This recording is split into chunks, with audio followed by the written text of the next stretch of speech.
അതായത് hostel fees വെറും 4000 രൂപ, ഇന്ത്യൻ മണി 4000 രൂപയാണ് ആകുന്നത്. അതും 2 പേര് മാത്രമേ ഉണ്ടാകത്തുള്ളൂ എന്ന് പറഞ്ഞപ്പോഴത്തേക്ക് അത് വിശ്വസിക്കാൻ പറ്റിയില്ല. അതൊക്കെ വെറുതെ പ്രൊമോഷന് വേണ്ടി പറയുന്നതായിരിക്കും എന്ന് വിചാരിച്ചു.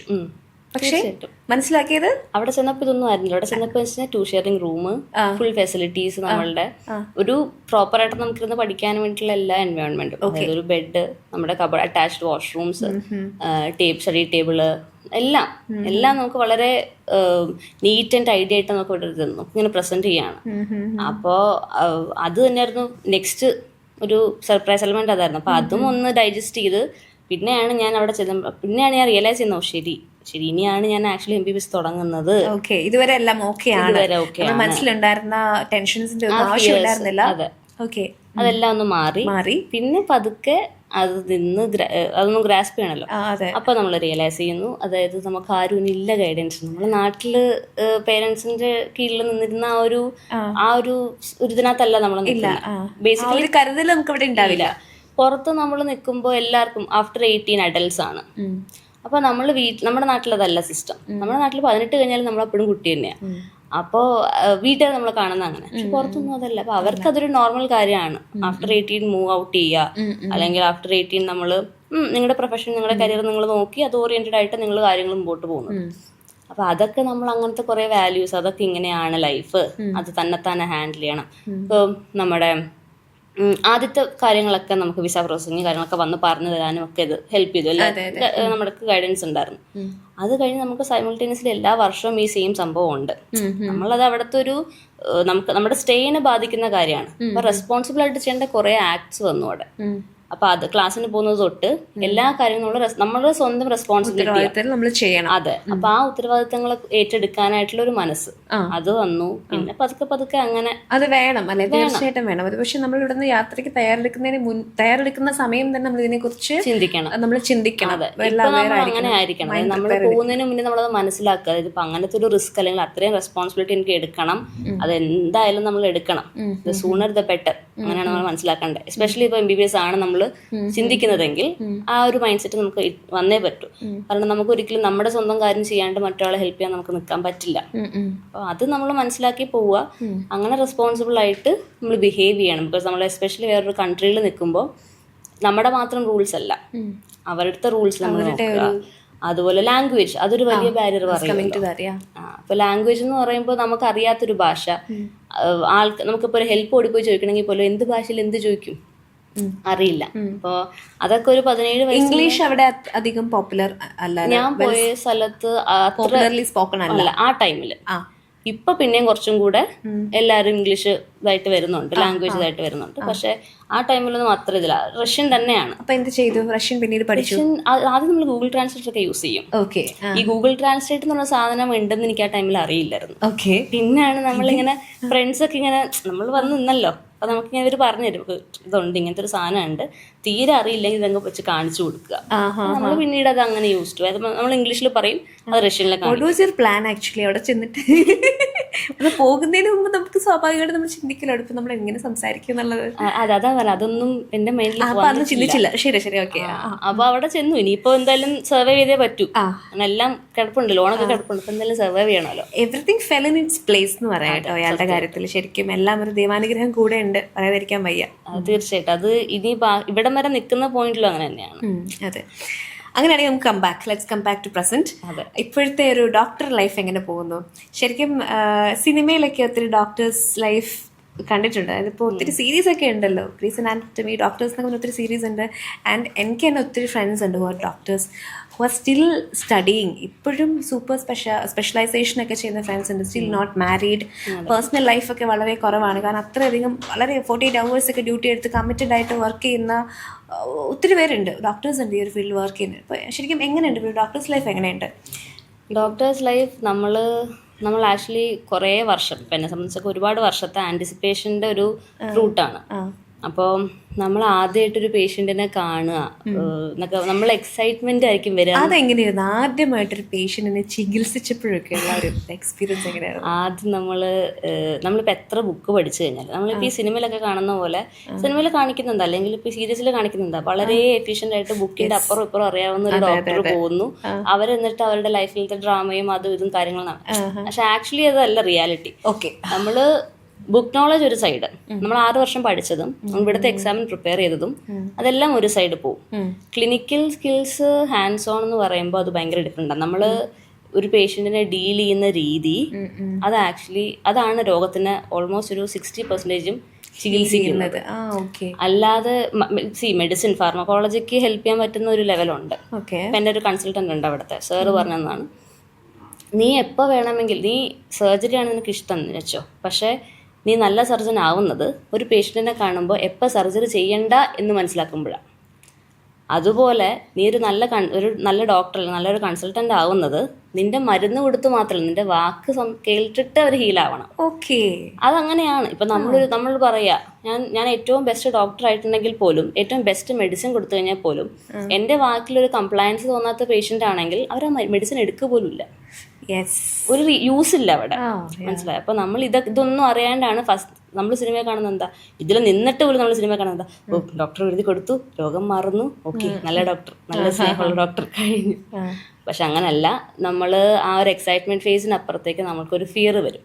ഇത്രയും നാളും നമ്മൾ ട്രീറ്റ് ചെയ്തുകൊണ്ടിരുന്നത് ബുക്സ് പറയുന്നത് കേൾക്കുന്നു കാര്യങ്ങൾ, പക്ഷെ ഇപ്പം ഫസ്റ്റ് ടൈം ആണ് ഒരു ലിവിങ് ഹ്യൂമൻ നമ്മുടെ മുമ്പിൽ ഇരിക്കുക.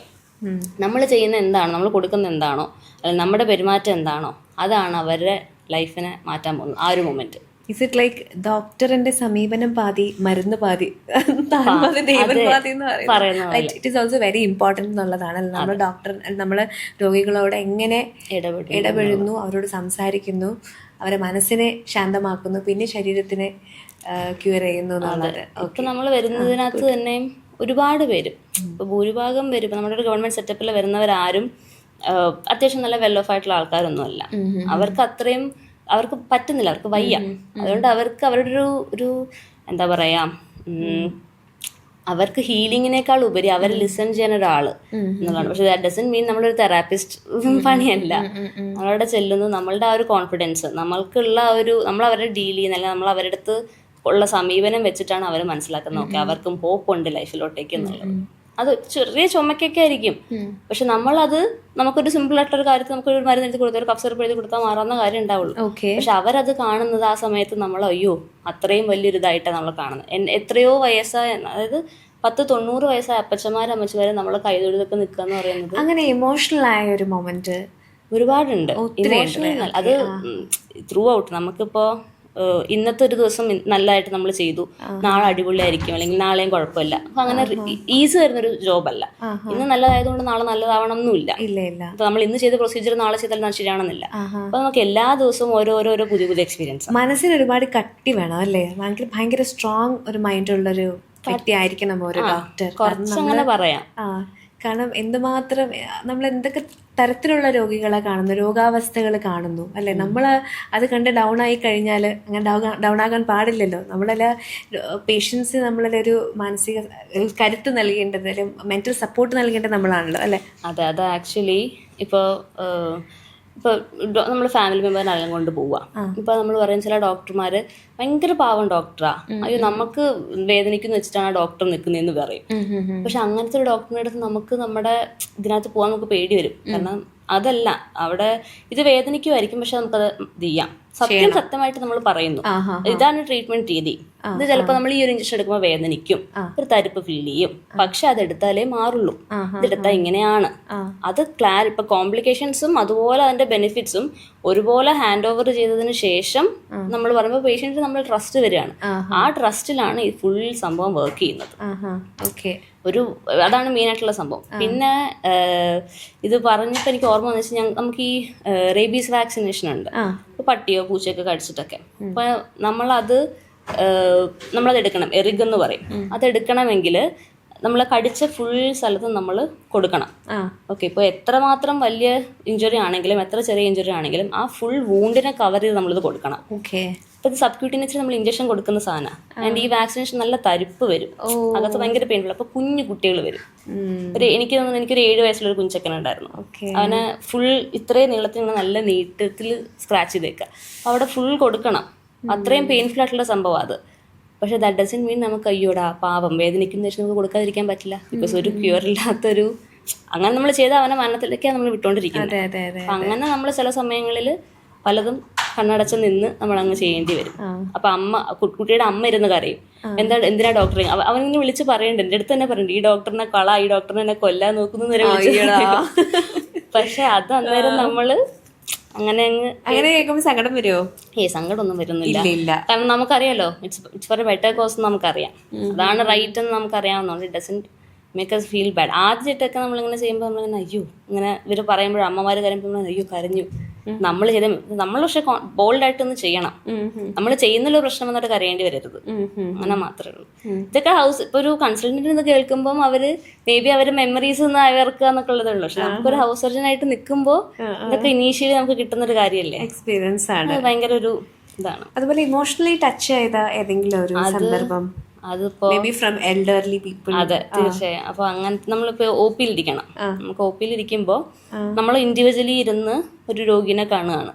അപ്പൊ അവര് വരുന്നത് തന്നെ അവർക്കറിയില്ല ഇരിക്കുന്നത് കൺസൾട്ടന്റ് ആണോ, ഹൗസ് സർജൻ ആണോ, അറ്റൻഡിങ് ആണോ, ഇതൊന്നും അവർക്കറിയില്ല. അവരെ സംബന്ധിച്ചൊരു ഡോക്ടറാണ്, ഈ ഡോക്ടറിന്റെ അസുഖം മാറ്റും, അത്ര മാത്രമേ അവർക്ക് അറിയുള്ളൂ.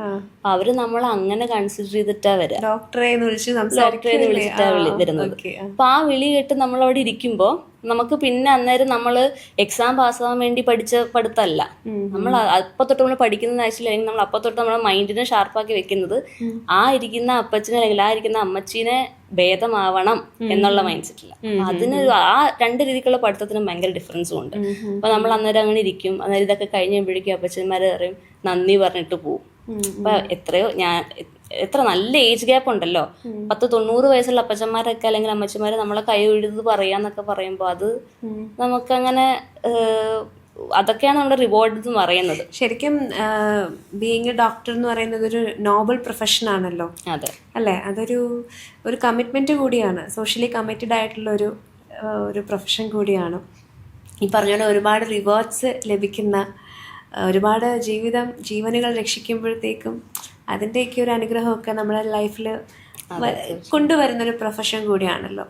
സോ ശരിക്കും ആൽവിന എടുത്തൊരു ഓത്ത് എന്താണ്? ഞാൻ ഏത് രോഗി വന്നു കഴിഞ്ഞാലും ഐ ട്രൈ മൈ ബെസ്റ്റ്. അല്ല, ഡെഫിനറ്റ്ലി അങ്ങനെ തന്നെയായിരിക്കും. അങ്ങനെയാണ്, എന്തൊരു കമ്മിറ്റ്മെൻ്റ് ആണ് ആൽവിന. ചെറുതിൽ നമുക്ക് ഡോക്ടറാണെന്നൊക്കെ ആഗ്രഹമുണ്ട്, പക്ഷെ നമ്മളിതിലേക്ക് വന്നു കഴിയുമ്പോഴത്തേക്കും നമ്മൾ ഒരുപാട് കാര്യങ്ങൾ നേരിട്ട് കണ്ട് മനസ്സിലാക്കി, നമ്മൾ ഒരുപാട് കാര്യങ്ങൾ നമ്മൾ ചിന്തിച്ച് നമുക്കൊരു ട്രാൻസ്ഫോർമേഷൻ വരില്ലേ? സോ ഈ ഒരു പോയിന്റിലാണ് ഞാൻ ഇപ്പോഴും ആ ഒരു ട്രാൻസ്ഫോർമേഷൻ കൂടെ പൊക്കോണ്ടിരിക്കുകയാണ്. അപ്പം എനിക്ക് MBBS കഴിഞ്ഞപ്പോൾ തൊട്ടുള്ള എൻ്റെ മൈൻഡിലെന്ന് വെച്ച് കഴിഞ്ഞാൽ ഒരു ഗ്രേറ്റ് ഡോക്ടർ അല്ല, എനിക്കൊരു ഗുഡ് ഡോക്ടർ ആയാൽ മതി. അതായത് ഒരുപാട് ഇന്ന ഡോക്ടറിൻ്റെ അടുത്ത് പോയാൽ മാറും അതൊന്നും എനിക്ക് വേണ്ട. ജസ്റ്റ് എൻ്റെ അടുത്ത് വരുന്ന രോഗികൾക്ക് അവർ തിരിച്ചു പോകുന്ന സമയത്ത് ഒരു ഹോപ്പ് അവരിൽ ഉണ്ടായിരിക്കണം, അതാണ് എനിക്ക് ഇമ്പോർട്ടൻറ്റ്. അതുപോലെ തന്നെ ഞാൻ പഠിക്കുന്ന സമയത്തൊക്കെ മൈൻഡിൽ വെച്ചിരുന്ന ഒരു കാര്യമുണ്ട്. എൻ്റെ അച്ഛനും അമ്മേനെയും, ഇപ്പൊ എൻ്റെ കൂടെ പഠിക്കുന്ന ഒരു ഫ്രണ്ട്, എൻ്റെ അച്ഛനും അമ്മേനെയും ആ ഫ്രണ്ട് ഡോക്ടറാണ്, ആ ഡോക്ടറിന്റെ അടുത്തേക്ക് റെഫർ ചെയ്യാനുള്ള ധൈര്യം എനിക്ക് എപ്പോൾ ആവുന്നു ആ ലെവലിൽ ഞാൻ പഠിക്കണം. അതായത് I should be confident enough to treat my parents.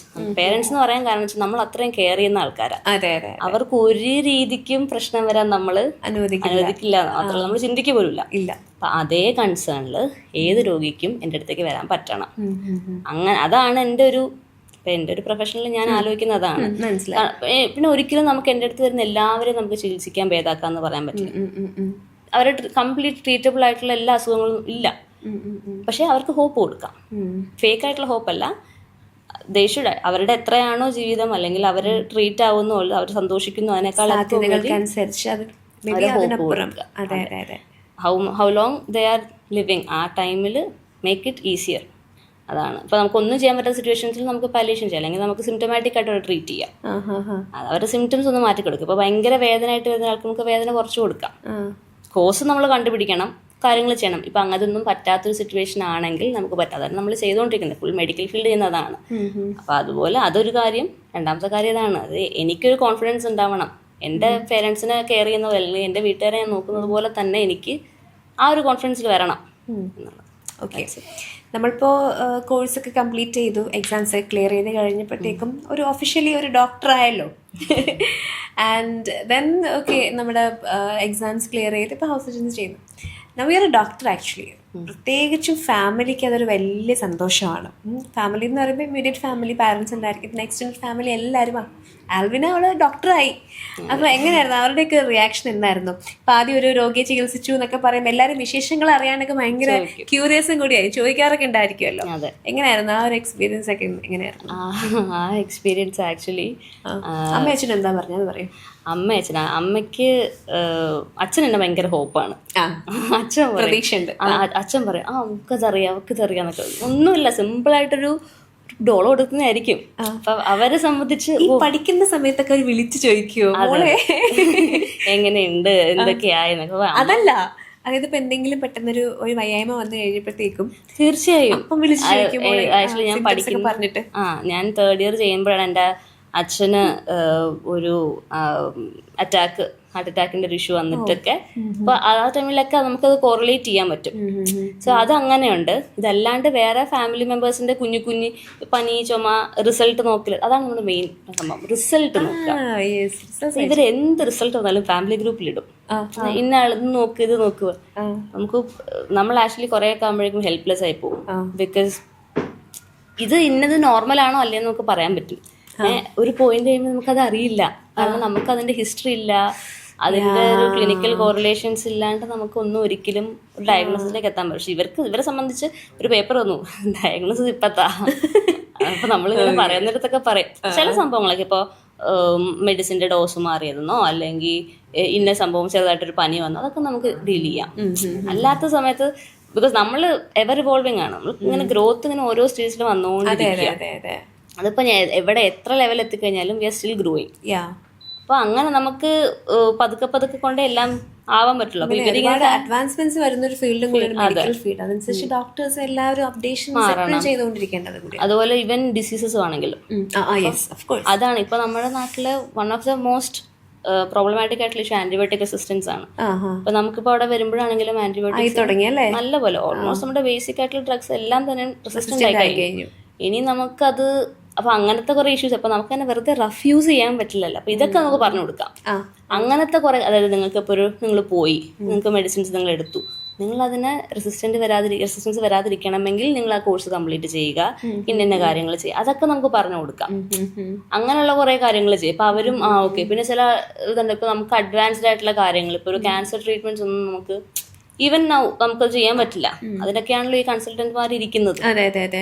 അപ്പോൾ അവരുടെ അടുത്ത് നമ്മൾ പറയും, എനിക്കിത് പറ്റത്തില്ല കേട്ടോ, എനിക്കത് അറിയത്തില്ല, കുറച്ചുകൂടെ ബെറ്റർ ഓപ്ഷൻ നല്ലത് കൺസൾട്ടന്റിനോട് ചോദിക്കുന്ന പിന്നെ ഡോക്ടർ ഉണ്ടല്ലോ. പക്ഷെ അവർക്ക് എന്ന് വെച്ചാൽ അവർ ഓൾറെഡി കാണിക്കുന്നുണ്ടാവും. എന്നാലും നമ്മൾ കുടുംബത്തിലുള്ളതുകൊണ്ട് നമ്മളൊന്നും അറിഞ്ഞിരിക്കേണ്ട ആണല്ലോ. അപ്പൊ ഫൺ രീതിക്കും ആവും, ചില കാര്യങ്ങളിൽ കുറച്ച് സ്ട്രെസ്ഫുൾ ആണ് നമുക്ക്. ജസ്റ്റ് ബിക്കോസ് നമ്മൾ MBBS തീർത്തു അല്ലെങ്കിൽ MBBS കയറി നമ്മൾ ഡോക്ടറായെന്നൊന്നും ഇല്ല. നമുക്കതറിയാം. പക്ഷേ ഫാമിലി ഫ്രണ്ട് പീപ്പിൾ അവർക്ക് അതൊരു ഡിഫിക്കൽട്ട് ആയിട്ടുള്ള കാര്യം. അതെ, അവരുടെ ഉള്ളിലത് ഡോക്ടറാണ്, ചോദിക്കാം. ഇപ്പം എൻ്റെ ഉമ്മ, അപ്പം എൻ്റെ ഫ്രണ്ട്സ് ഈ പറഞ്ഞ ആയുർവേദം എടുത്തവരുണ്ട്, അലോപ്പതി എടുത്തവരുണ്ട്, ഹോമിയോ എടുത്തവരുണ്ട്. അപ്പം എന്തെങ്കിലും വന്നു കഴിഞ്ഞാൽ പറയും ചോദിക്കുക, അവളോട് ചോദിക്കുക, ഇന്ന ആളോട് ചോദിക്കുക. ഞാൻ പറഞ്ഞു ഞാൻ ചോദിക്കാം, പക്ഷെ അവരുടെ ഫീൽഡാണോ അവർക്കിത് പറയാമെന്നുള്ള എനിക്ക് ഉറപ്പില്ല എന്ന് ഞാൻ പറയും. ദാറ്റ് ഈസ് പാർട്ട് ഓഫ്, അതായത് നമുക്ക് അവരെ കുറ്റം പറയാൻ പറ്റില്ല. കാരണം അവരെ സംബന്ധിച്ച് അവർ റെസ്പെക്ട് ചെയ്യുന്ന ഒരു ഫീൽഡ് ഓഫ് പ്രൊഫഷൻ ആണ്. അതിന്റെ ഒരു റെസ്പെക്റ്റിൽ അവർ ചോദിക്കുന്നതാണ്. ആ ഒരു ട്രസ്റ്റിൽ അവർ ചോദിക്കുന്നതാണ്. ഇപ്പൊ അടുത്തറിയാവുന്ന ഒരാള് ഉണ്ടെങ്കിൽ നമ്മൾ ഒബ്വിയസ്ലി അവരുടെ അടുത്തല്ലേ ചോദിക്കുക. അങ്ങനത്തെ ഒരു മൈൻഡ്. പക്ഷെ നമ്മള് ഒരു ഡോക്ടർ പൊക്കോണ്ടിരിക്കുക, ഇപ്പൊ ഞാനിപ്പോ ഹൗസ് സർജൻ മാത്രമാണ്. അപ്പൊ ഞാനൊരു ഡേ പൊക്കോണ്ടിരിക്കുന്ന ഇവന്റ്സ് എന്ന് പറയുമ്പോൾ പല രീതിക്കുള്ള കാര്യങ്ങളുണ്ട്. അപ്പൊ നമ്മൾ എപ്പോഴും ഒരു 24/7 ട്രയാജിങ്ങിലൂടെ പോവാണ്. അതായത് ഈ ഡ്യൂട്ടീസ് സ്ട്രെസ്ഫുൾ ആകുന്നുണ്ടോ ഇടയ്ക്ക്? എങ്ങനെ ഇപ്പൊ ആക്ച്വലി ഹൗസ് ഏജൻസിയുടെ ഡ്യൂട്ടീസ് അവരൊക്കെ എങ്ങനെയാണ്? ഇപ്പൊ എങ്ങനെയാണ് മെയിൻലി നമ്മൾ ഡിപ്പാർട്ട്മെന്റിനെ ചെയ്തിരിക്കും. ഇപ്പൊ ഫോറൻസിക് ഒക്കെ ആണെങ്കിൽ നമുക്ക് മോർണിംഗ് 8 സ്റ്റാർട്ട് ചെയ്ത് കഴിഞ്ഞാൽ കേസസ് വരുമ്പോൾ കേസസ് ചെയ്യുക. അത് കഴിഞ്ഞാൽ ഓൾമോസ്റ്റ് ഒരു നൂൺ ടൈം ഒരു 2:30 നമുക്ക് ഇറങ്ങാം. That's it. പക്ഷേ നമുക്ക് ഈ ചെറിയ ഡിപ്പാർട്ട്മെന്റ്സ് ചെയ്യുമ്പോൾ എക്സ്ട്രാ അവേഴ്സ് ഡ്യൂട്ടി ഇടും. ഏത് ഡിപ്പാർട്ട്മെന്റാണ് ഇപ്പൊ ചെയ്യുന്നത്? ഇപ്പം ഞാൻ ചെയ്തുകൊണ്ടിരിക്കുന്നത് ലാബാണ്. ലാബ്. കഴിഞ്ഞു. ഇപ്പം എൻ്റെ ഒഫ്താൽമോളജി റെസ്പിറേറ്ററി ഒക്കെ കഴിഞ്ഞു. ഇപ്പം റെസ്പിറേറ്ററിയിലൊക്കെ നമുക്ക് പേഷ്യൻസ് ICUലും ഉണ്ടാവും, വാർഡിലും പേഷ്യൻസ് കാണും. അപ്പം നമ്മൾ അവിടെ rounds, pre rounds, post rounds, അതുപോലെ ഫോളോ അപ്സ് വരുന്നത്, പിന്നെ റെസ്പിറേറ്ററിയുടെ എന്തെങ്കിലും കാര്യങ്ങൾ നമ്മൾ അവരെ അറിയിക്കും. ഇപ്പം നമുക്ക് ഇപ്പം എന്നെ 12 മണിക്കൊക്കെ വിളിച്ചിട്ടുണ്ട്, ഇന്ന പേഷ്യൻ്റ് നാളെ ഓപ്പറേഷന് കയറ്റാനുള്ളതാട്ടോ, GRBS ഇതാട്ടോ, ഡോക്ടർ എന്താ ചെയ്യണ്ടേ, സിസ്റ്റേഴ്സ് ബോഡിയിൽ നിന്ന് വിളിക്കും. നമ്മൾ 12 മണി ഓക്കെ, ഇന്ന് അവരുടെ മെഡിസിനകത്ത് ഏതെങ്കിലും കൊടുത്തിട്ടുണ്ടോ? അപ്പോൾ നമ്മൾ ഓൾറെഡി ഓർഡേഴ്സ് എഴുതി വെച്ചിട്ട് നമ്മൾ ഓർഡർ എഴുതിയാലേ അവർക്ക് ചെയ്യാൻ പറ്റും. അപ്പോൾ ഇവരും ഹെൽപ്ലെസ്. അപ്പോൾ അവർ നമ്മളെ വിളിക്കും. അപ്പോൾ റെസ്പെക്റ്റീവ് ഓഫ് ദ ടൈം നമ്മളെ അവർ വിളിക്കും. നമ്മൾ അവൈലബിൾ ആയിരിക്കണം. അതാണ് ഒരു കമ്മിറ്റ്മെന്റ് അത്രയധികം വേണം. അങ്ങനെയാണ്. അപ്പോൾ നമ്മൾ അതനുസരിച്ച് ഇപ്പം നമ്മൾ നോക്കും, നമ്മൾ ഹൗസ് സർജൻ അല്ലേ, പക്ഷെ നമുക്ക് ടൈം കിട്ടുമല്ലോ. ഞാൻ ശരിക്കും ഇങ്ങനെ ആലോചിക്കാറുണ്ട്, എവിടെ നിന്നാണ് ഈ പിള്ളേർക്ക് ഇത്രമാത്രം റീലെടുക്കാനൊക്കെ ടൈം കിട്ടുന്നത്? എനിക്ക് ബേസിക്കലി കിട്ടുന്നില്ല അതിനൊന്നും. ഞാൻ പോകുന്നു, 8 മണിക്ക് കയറുന്നു, പിന്നെ ഞാൻ നൈറ്റ് 9 ഒക്കെ ആകുമ്പോഴേ ഇറങ്ങുന്നത് ഭൂരിഭാഗം സമയങ്ങൾ. ഇപ്പൊ ഫോറൻസിക്കിനൊന്നും വലിയ വിഷയമില്ല. ഒരു ഒഫ്താൽമോളജിയും റെസ്പിറേറ്ററി, അനസ്തേഷ്യ ഒക്കെ യൂഷ്വലി ടൈമിങ് ഉച്ചവരെ ഉള്ളൂ. പക്ഷെ നമ്മൾ റിക്കവറി റൂമിൽ നിന്ന് പേഷ്യന്റ് പോകുന്നിടം വരെ we have to be present. അതൊരു 4 o'clock 5 o'clock ഒക്കെ ആവും. അത് കഴിഞ്ഞ് നമുക്ക് പിന്നെ എക്സ്ട്രാ ഡ്യൂട്ടി ചെല്ലും. മേ ബി കാഷ്വാലിറ്റി ആവാം, ICU ഡ്യൂട്ടി ആവാം. അപ്പം വി മസ്റ്റ് ബി അവൈലബിൾ. അപ്പം അങ്ങനെ ഇന്ന സ്പെസിഫിക് ടൈമൊന്നൊന്നുമില്ല, വിളിക്കുമ്പോൾ അങ്ങ് പോവാം.